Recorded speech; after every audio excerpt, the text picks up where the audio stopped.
khusus Hadratus Syekh Romo Kiai Haji Wahid Marianto, Kiai Haji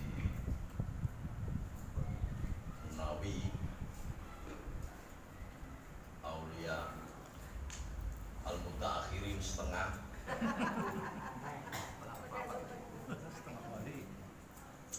dan Kiai Mukurobin yang saya cintai. Ini memang hari yang spesialis. Sekitar 3 abad yang lalu baru nampak sekarang Kiai Mukurobin ikut dalam majlisan.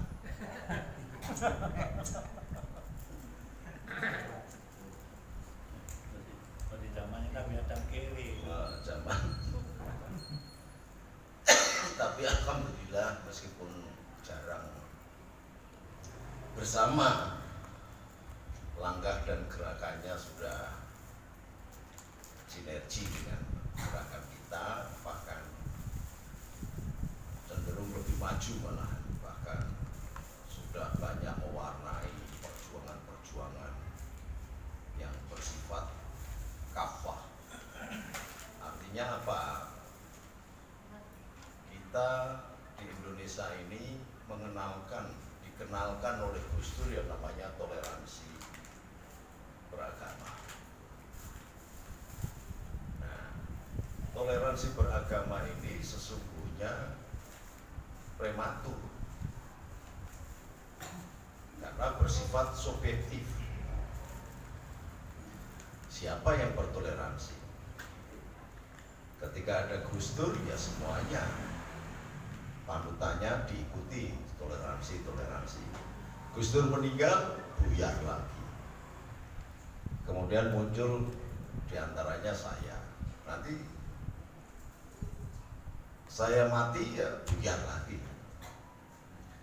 Dulu bahkan ada Gus Mus, kemudian beberapa teman seperjuangan Gus Dur kayak termasuk Profesor Dr. Musdah Mulia dan Ketua Muhammadiyah Pusat, Buya Ma'arif juga ikut di dalam interview bersama Romo Magni Suseno dan sebagainya. Tapi gaungnya juga nggak nampak seperti yang dikatakan oleh Pak Wahid Marianto, Kiai Wahid Marianto tadi. Karena apa? Hanya sebatas wacana. Maka kalau ini kemudian sudah dibuka oleh Pak Ajun bahwa mengenalkan dalam bentuk yang real, maka toleransi itu meningkatnya menjadi memperlakukan semua pemeluk agama itu sederajat. Kalau itu bisa, maka tidak ada obyekan lagi. Sekarang ini kan dari gelutnya para pemuka agama bersama jamaahnya, kemudian melahirkan politik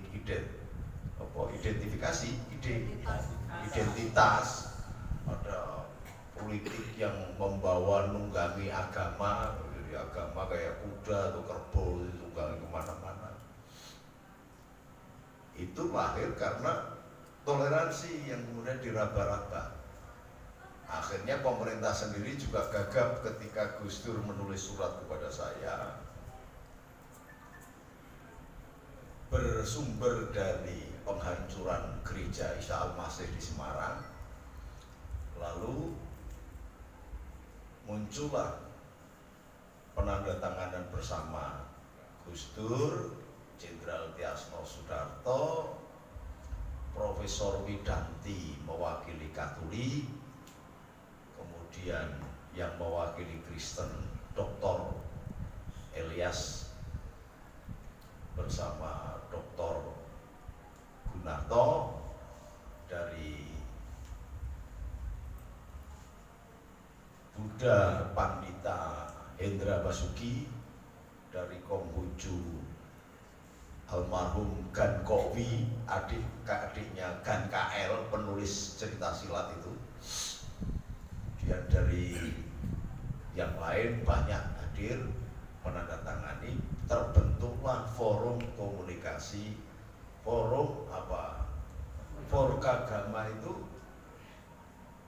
forum hak asasi umat beragama. Nah, belum berapa lama melahirkan sebuah ide baru dari kalangan pemerintah menjadi peluang bisnis.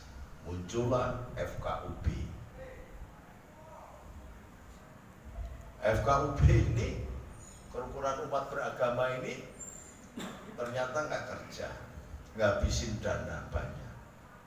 Nah, jadi saya katakan ide toleransi ini hanya menjadi peluang bisnis bagi yang lain. Ketika ada gereja dirusak, nggak ada yang bela dari FKUB. Ketika ada vihara dirusak dari FKUB, nggak ada yang bela, baik tingkat nasional maupun tingkat daerah. Ketika ada kelenteng mau dirubuhkan patungnya, nggak ada yang bela. Ketika vihara patung Budanya dihancurkan, nggak ada yang bela. Yang bela justru Volkagama, karena capek. Pihak polisi juga tidak berani bertindak, tentara nggak berani bertindak, pemerintahnya apalagi bupati wali kota itu sangat bergantung kepada sistem demokrasi yang ada. Karena pencoblosnya adalah orang-orang itu, maka untuk menjaga konstituennya, maka dia lebih baik sukut salama, diem untuk selama. Nah, ini yang kemudian bolak-balik konsep Gus Dur yang menggelora dan itu kemudian diakui oleh dunia, tidak ada aplikasi lanjutnya. Maka saya akan mencoba untuk kesetaraan. Nah, kewajibannya adalah nanti pada intinya kita meluruhkan hati dulu bahwa agama itu sudah ribuan tahun.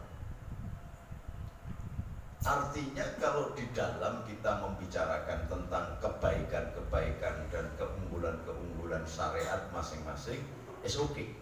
Tapi jangan kemudian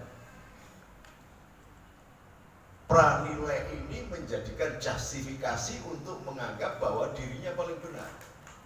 Di dalam konsep berbangsa dan bernegara, ketika adigium pertama atau asumsi pertamanya dia yang paling benar, maka logikanya yang lain salah. Nah, inilah sebenarnya unteran persoalannya. Maka saya mencoba bersama Bante Dhamasubo untuk membuat majelis ulama semua agama. Jadi bukan FKUB, bukan Volkagama, tetapi menempatkan pemimpin-pemimpin agama menjadi prasyarat agar aplikasi dari ketuhanan yang Maha Esa yang ada di dalam sila Pancasila itu diakui secara kafah, sehingga bahwa perbedaan syariat silahkan itu di dalam 4 kotak persegi ini saja, tetapi bukan untuk dalam bernegara, harus dipisahkan. Tapi banyak juga politisi yang mengatakan agama harus mewarnai, okay, sebagai nilai etika dan value, agama boleh mewarnai dalam bentuk kesalehan aplikasi pemeluk agamanya. Tetapi kemudian tidak boleh agama ditarik-tarik untuk ngurusi negara. Yang selama ini terjadi munculnya kelompok radikal, kelompok teroris, sampai kemudian melakukan tafsir pendek dan membawa bom, menganggap bahwa kelompok agama yang lain sebagai kafir. Maka terjadi bom yang ada di Bandung terakhir. Kenapa sasarannya polisi? Ya karena polisi dianggap sebagai gerbang pertama yang menjadi pelindung toghut dan pelindung setan, sekaligus yang menjaga kelompok-kelompok kafir. Nah, ini salah tafsirnya di sini. Makanya kalau kemudian pemerintah tidak ikut turun langsung, tidak akan pernah selesai. Nah, sementara kalau kita meminta pemerintah turun melalui apa? Melalui Departemen Agama, ya cuman kola wakilan, omong-omong saja. Departemen Agama lewat menterinya bergerak ngomong kenceng-kenceng, ya lama-lama capek juga, nggak ada yang dengar. Karena ucapan tanpa ada dukungan pengamanan itu ibarat orang berteriak di padang Sahara, nggak ada artinya. Nah, inilah sesungguhnya yang menjadi problematika utama di negeri ini, yang harus mulai difikirkan oleh santri-santrinya Gus Dur. Bagaimana mengaplikasikan dalam jarak yang pendek dengan cara yang sederhana, kemudian kita berbicara dengan bentuk amalia. Nggak harus yang berat-berat kok. Daripada kita membentuk semacam relawan-relawan yang selama ini kemudian tidak rela ketika tidak kebagian jabatan sebagai komisaris perusahaan. Nah, coba kita dari awal yang kecil saja. Sunatan massal. Kemudian kita mulai mendata. Jadi ada kepedulian dulu mendata. Lu kan sudah diurus pemerintah. Kebiasaan itulah yang meninabobokan bangsa ini sehingga menjadi bangsa yang bodoh-bodoh. Merasa semuanya sudah ada yang ngurus. Nggak benar itu. Bahwa ada Departemen Agama dan eksis sampai sekarang karena apa? Karena ada pesantren. Pesantren yang dikemukakan oleh Pak Wahid Maryanto tadi jelas sebagai bentuk istihad perjuangan yang paling utama para kiai-kiai untuk pendidik. Departemen Agama hanya sekedar mengkoordinir.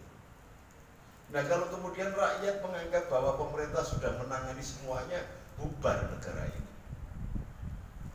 Yang Anda pegang Android itu bukan hasil karya pemerintahnya Amerika atau Eropa, tapi hasil karya anak-anak muda yang karena nggak ada tempat kumpul di garasi-garasi, kemudian mutak elektronik, melahirkan komputer, melahirkan Android, melahirkan program-program yang lain-lain, melahirkan program Facebook, melahirkan program Instagram dan sebagainya.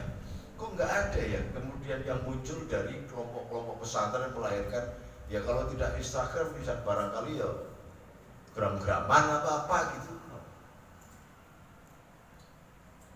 Jadi tingkat kehidupan dari kelompok agama ini menjadi tumpul dan menjelang kematiannya. Nah, kalau seperti lampu templok itu kalau mau mati biasanya yang kehebatan kejumbuhan antara agama dan ilmu pengetahuan dulu dipegang oleh Islam. Abad ke-8 itu melahirkan sebuah rangkaian karya ilmiah yang luar biasa, sehingga ada keberanian, ada terobosan yang namanya intelektual hasil karya Plato, Sokrates, Aristoteles itu diterjemahkan dan penerjemahannya diganti dengan emas. Jadi seberat 1 gram kertas diganti dengan 1 gram emas. Demikian tingginya, maka memunculkan intelektual-intelektual yang luar biasa yang menjadi pelopor revolusioner pengetahuan yang menjumbuhkan dan sekaligus memperkuat kewahyuan, sehingga melahirkan alkemis, ahli kimia, melahirkan Avicenna atau Ibnu Sina, melahirkan Al-Jabar, ilmu matematika. Buahnya dari kalangan Islam dan bukan Arab itu, bukan dari bangsa Arab itu. Orang Arab tetap aja goblok aja sekarang. Tetapi roh Islam membangkitkan semua kawasan dunia ini dan kemudian membangkitkan kematian dari kebodohan yang ada dalam pemeluk Islam, melakukan gerak kehidupan revolusi yang luar biasa. Dan mulai dari abad ke-13 kemudian Islam makin surut, makin surut, makin surut. Dengan kejatuhannya Turki Ottoman makin habis. Dan Islam kemudian menjadi bukan leader, apalagi paling tidak challenger, tetapi menjadi follower saja. Follower aja goblok-goblok, jadi cuma dijadikan sebagai buang sampah. Nah, ketika kemudian ada seorang yang potongannya kayak Bakul Dawet jadi presiden, rakyat nggak percaya bahwa kebijakannya kemudian titanium yang ada, bahwa kelapa sawit yang ada harus diolah dulu supaya bisa melahirkan nilai tambah sehingga bisa bertahan ekonomi. Nggak ada yang percaya. Karena apa? Sudah menggunakan tradisi jaga tadi itu. Padahal kalau sampai lihat ke belakang lebih dalam, Indonesia ini saat ini negara yang paling survive. Sementara Eropa, negara para penjajah dunia, mulai Inggris, Perancis, dan negara-negara Eropa yang lain, semua keluar dari rumah-rumah kontrak dan rumah sewanya, pada menjadi pelacur, pada ngais sampah, makan nggak bisa, segala nggak bisa. Tetapi di sini bebalnya masih saja sampai menggunakan tafsir At-Taubah untuk ngebom kantor polisi. Nah, ini. Maka saya tadi kemukakan ada beberapa pendeta dan pastor yang datang, kemudian ada biku, ada ini. Mereka juga membawa pesan dari Bante Damasuku. Saya sampaikan, harus ada semacam Dewan Agung, Majelis Agung yang memunculkan pemikiran-pemikiran dari nilai berlian-berlian syariat agamanya masing-masing untuk memberikan masukan kepada presiden. Dan nanti biar digodok bagaimana caranya supaya tidak kemudian bangsa ini menjadi korban dari kampanye-kampanye yang tidak pernah selesai. Presidennya sudah mau selesai, pertarungannya masih jalan, ini kan nggak masuk akal ini. Yang dijagokan namanya Mas Prabowo sudah mau meluruhkan batin demi keutuhan bangsa dan negara, bergabung dengan Jokowi, pendukungnya masih paten pentalitan. Lah kan repot ini. Lalu kalau kemudian kita tetap dengan bangga saja, yang merasa berpihak kepada Jokowi, alirannya Mas Sobirin, CS itu dan Adi itu, nah, tetap aja menganggap mereka sebagai kadrun. Ya kan? Sampai sekarang. Sementara yang kadrun masih menganggap bahwa itu kecebong. Sampai yang namanya penjual pembalut wanita itu namanya Dusnur itu, Pedusnur itu namanya. Itu sampai sekarang. Bong cebong. Ini apa? Pilihan presiden sudah selesai, Anies sudah dipecat, sudah dilerenkan, masih aja di kelompok itu ngerebut soal Anies saja nggak bisa dimandekan. Akhirnya tak kasih hak veto Pak Ajun dan Pak Cakun untuk mendelet gitu. Wah, wani, nggak wani. Udah wani ternyata.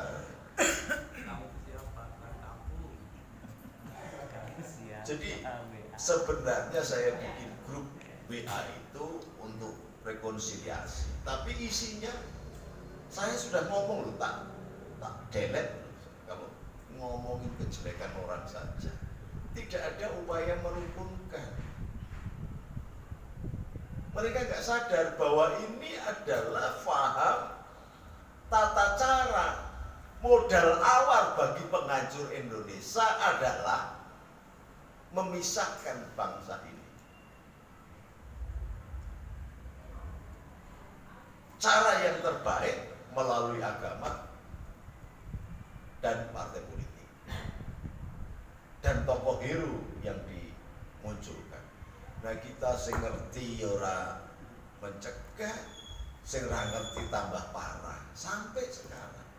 Maka ini harus dicarikan satu spektrum ke atas. Underannya bagaimana? Maka underannya ya kita tiru aja kayak semacam Dewan Agung yang berisi tokoh-tokoh semua agama, dan itu harus diakui oleh penguasa untuk memberikan masukan-masukan sekaligus mengambil langkah-langkah. Lalu aplikasinya bagaimana? Apa polisi berani? Nggak berani pasti. Apa tentara berani kalau terjadi sesuatu? Pasti nggak berani, karena hukum HAM. Maka saya sudah mencoba bereksperimen dengan membentuk PGN. Di Bali kemarin, ketika anak-anak Papua yang mencoba melakukan pengkacuan terhadap G20, dari pihak TNI dan Polri menemui saya. Anak-anak di lapangan menemui saya, gimana caranya Bang untuk mencegah ini supaya tidak mencuat, karena anak-anak Papua yang aliran untuk merdeka ini pasti akan berdemo. Saya cukup mengatakan, sederhana, mereka tinggal di mana? Dieliminir, tidak boleh keluar kampung hari itu. Nah kalau keluar kampung, ya sudah, karena kamu sudah membuat kebijaksanaan nggak boleh keluar, kok dia nekat keluar, ya kaplok saja. Akhirnya diajar sampai ada yang berdarah-darah.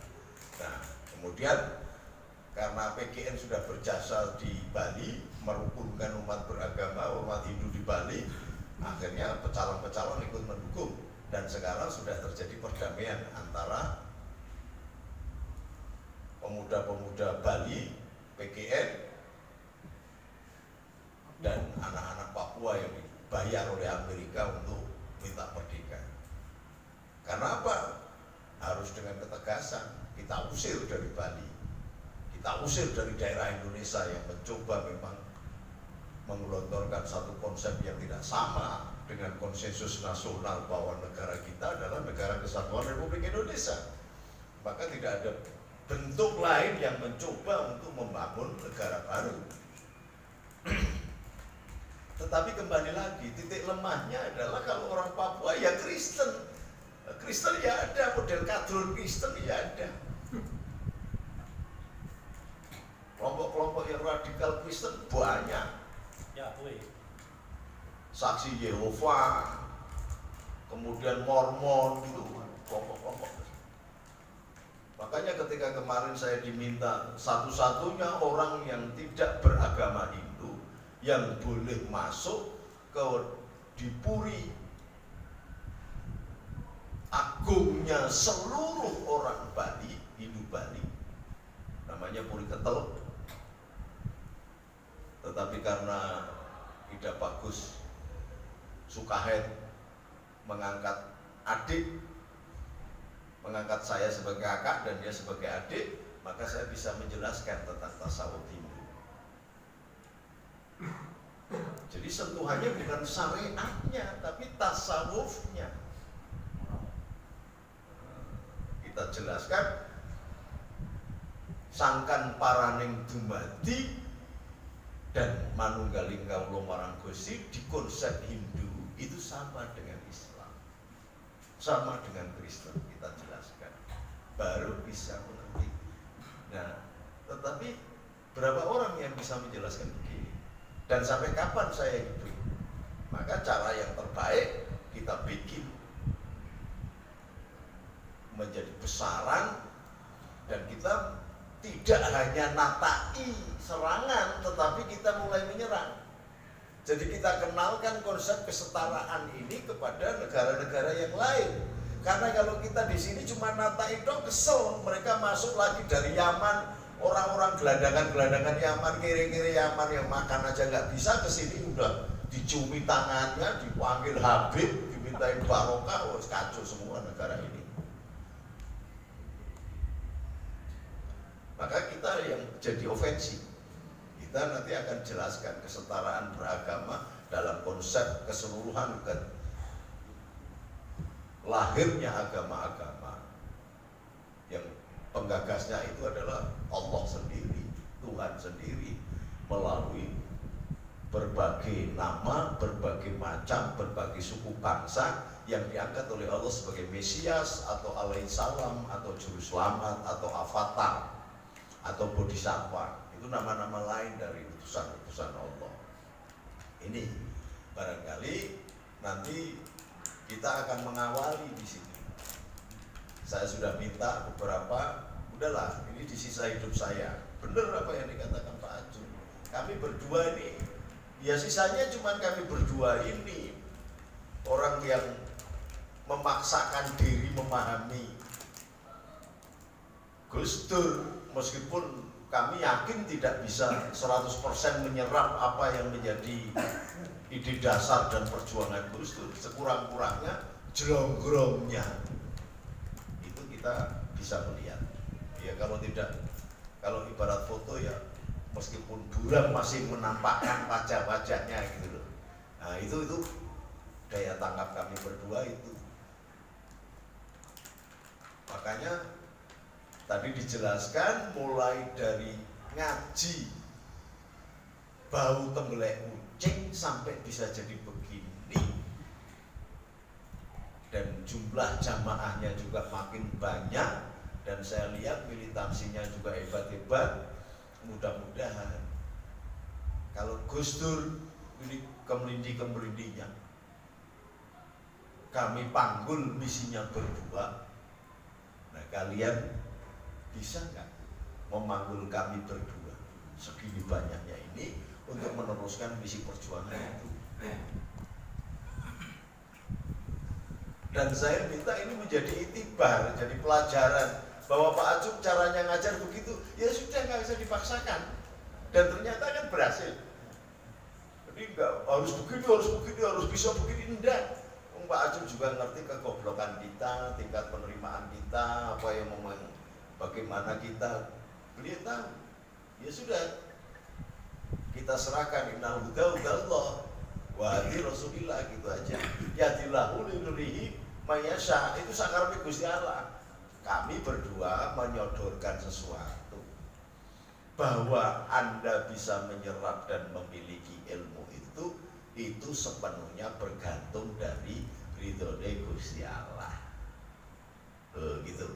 Nah, jadi coba kami berdua bisa sampai sekarang dan bisalah mewarnai banyak kelompok.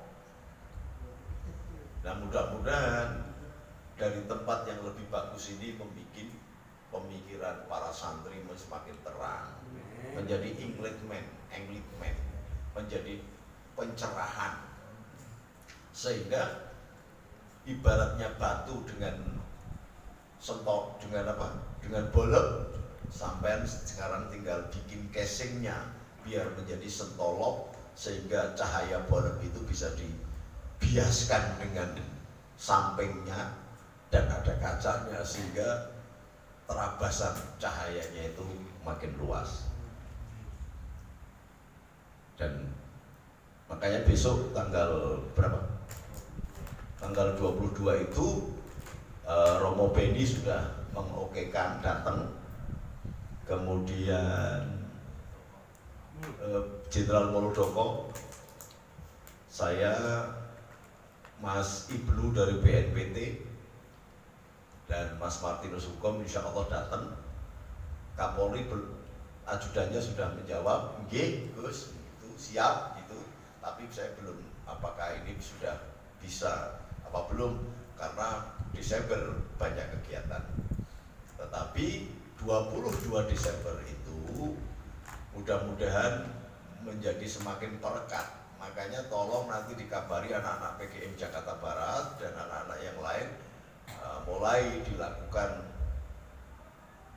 penghangatan kembali kepengurusannya. Karena Cak Onil bisa. Saya sampaikan. Amin. Guntur Romli sudah bilang insya Allah akan datang. Nah, sehingga ini cukup ramai. Nah kalau nanti tadi yang utusannya Bante Dhamma Subuh juga, saya datang boleh Gus, harus datang. Menjadi awal mudah-mudahan, karena ini harus berpacu dengan waktu. saya belum bisa mengabari yang Mas Dudung atau nanti barangkali dari Kasal kemarin, karena kebetulan Kasal kan sekarang jadi Panglima TNI, jadi paling tidak ada wakil dari Kasal atau Panglima TNI yang hadir kemarin, Jenderal Benny Doni yang hadir kan. Nah ini mudah-mudahan kita harus dari awal kita memang sudah merangkul semua angkatan dari 3 matra, darat, laut, udara, dan kepolisian. Kalau itu sudah pasti, karena yang selama ini membareti anak-anak PGN di mana-mana adalah Kadensus 88. Dan harus saya tambahkan lagi sedikit soal bom yang di Bandung. Sesungguhnya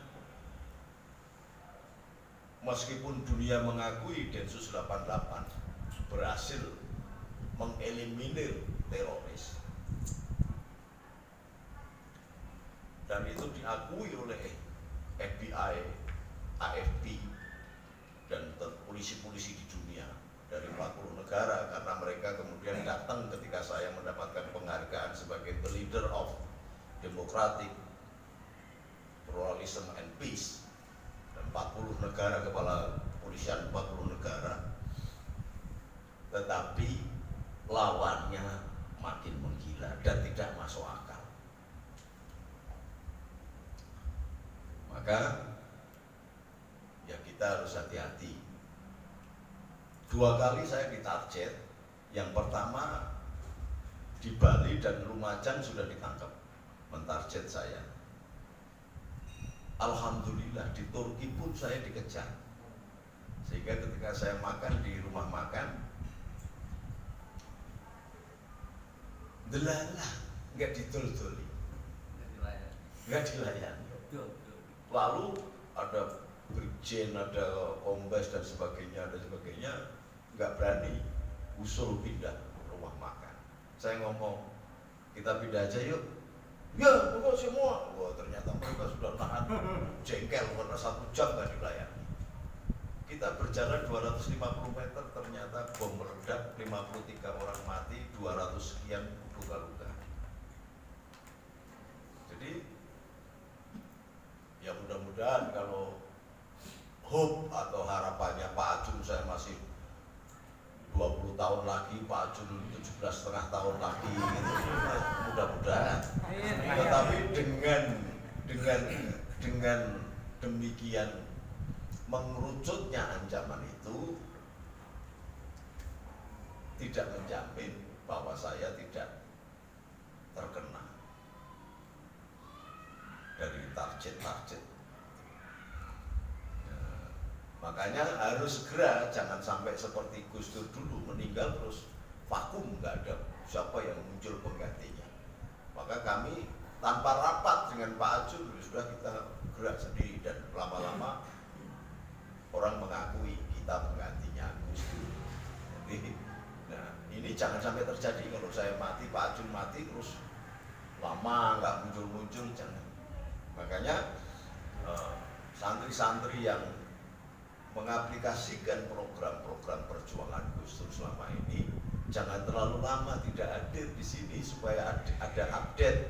Oh, kalau setiap hari di handphone aja update, ya kan statusnya itu FB, di WA, di mana-mana, masa ngaji 2 abad baru datang.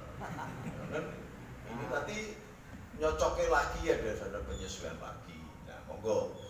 Saya tidak bermaksud menyindir, tetapi inilah kenyataannya. Nah, mari kita tetap berniat Bismillahirrahmanirrahim. Kita tetap menebarkan kasih sayang yang diajarkan Gus Dur kepada kita, agar sedikit banyak bisa membantu bangsa dan negara ini tetap survive. Kita tidak berani kemudian mengaplikasikan doa baldatun thayyibatun wa rabbul ghafur. Utuh dulu aja sudah bagus. Jadi kadang-kadang saya memang sok rodo bawel itu kalau ada orang Robi habli rizqon halalan thayyiban wasian wa barakatan wasian lalatul. Rezeki sing haram ya angel mulai tumpuk-tumpuk sudah bakal bisa gitu loh. Jadi kita mengawal. Terus marjek, terus anunya gimana marjeknya itu? Wa may yattaqillaha yaj'al lahu makhrajan wa yarzuqhu min haitsu la yahtasib. Sudah, jangan yang kemudian halalan thayyiban wa barokatan wasi'an sithik wae kok wasi'an. Ini barangkali ini maka saya tidak terlalu kol tinggi di dalam mencapai membuat target-target. Sekurang-kurangnya utuh dulu bangsa ini, itu sudah bagus. Karena bangsa yang lain pada pecah berhamburan, dagar karuan.